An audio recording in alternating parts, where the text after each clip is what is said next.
हरकतें सिर्फ यहीं नहीं रुकी। बापूजी की गिरफ्तारी के तुरंत बाद सभी चैनल और अखबारों ने मानो आश्रम पर धावा बोल दिया हो। बापू के आश्रमों के बारे में इस तरह परोसा गया मानो आश्रम कोई बियर बार या फिर अय्याशी का अड्डा बन गया हो और इन्हें बंद किया जाए। अवैध कब्जे से लेकर जबरदस्ती जमीन हड़पने तक के सारे बेबुनियाद आरोप लगाकर लोगों में आक्रोश पैदा करने की एक कोशिश की गई। कभी इन बड़बोलों ने आश्रम जाकर वहां की शांति को अनुभव किया? पीपल, नीम, वटवृक्ष और तुलसी की शुद्ध हवा से युक्त गौधूप के वातावरण में स्वतः होने वाले आध्यात्मिक विकास एवं शारीरिक रोगों से मुक्त होने का नुस्खा आजमाया? क्या कभी आश्रम द्वारा प्रेरित विभिन्न सेवाओं में निस्वार्थ भाव से समाज के उत्थान में हाथ बटाया?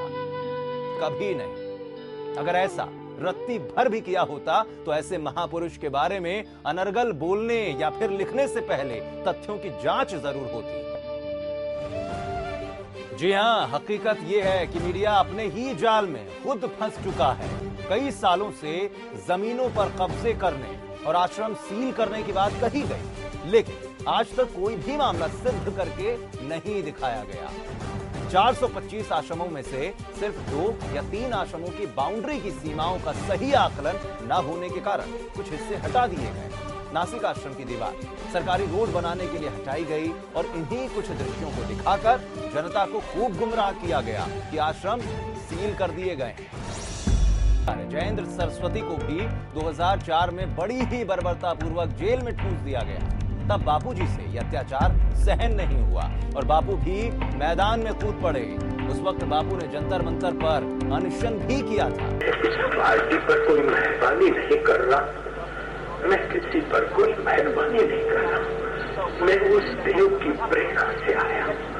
मुसीबतों और जुल्म ने हमको ललक करा कि एक सत्पुरुष को इतनी पीड़ा दी जा रही और करोड़ों करोड़ों भारतवासियों के हृदय को उत्पीड़ित किया जाए। कि मेरी पीड़ा, मेरे भारतवासियों की पीड़ा को मैं थाम न सका, इसलिए मैं भागा आया। एक महापुरुष की पीड़ा से हजारों साधु पीड़ा सहते नंगे पैर दिल्ली की सड़कों पे आए। धूप में घाम में तप रहे, ये पाप किनके सिर पर जाएगा? ये करोड़ों हिंदुओं की आहें किनके जिम्मे जाएगी? लेकिन उनके सामने अब हम सभी को मिलकर लोहा लेने के लिए तैयार रहना पड़ेगा। ओम मां, ओम मां, ओम मां, ओम मां। जुल्म करना पाप है, लेकिन जुल्म सहना दुगना पाप है।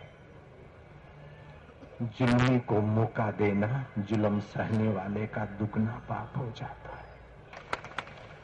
हम लोग इस बात में भी विश्वास करते हैं, जो तो को कांटा बुए जाफा को बो तू फूल, तो को फूल के फूल है वाको है त्रिशूल। हरिजन तो हारा भला जीतन दे संसार, हारा तो हरि को मिले जीता जम के द्वार। लेकिन ये साधुताई के लोगों के साथ, भाई किसी ने कभी कुछ कह दिया कुटुंब के साथ, लेकिन जो हमारी संस्कृति पर वार करे और साधु संतों को जेल में डालने का दुस्साहस करे, उसके लिए फिर दूसरी कहावत है, जो ताव को कांटा बोए वहां को तू बो भाला, वो भी सारा क्या याद करेगा पराठा किसी से पाला।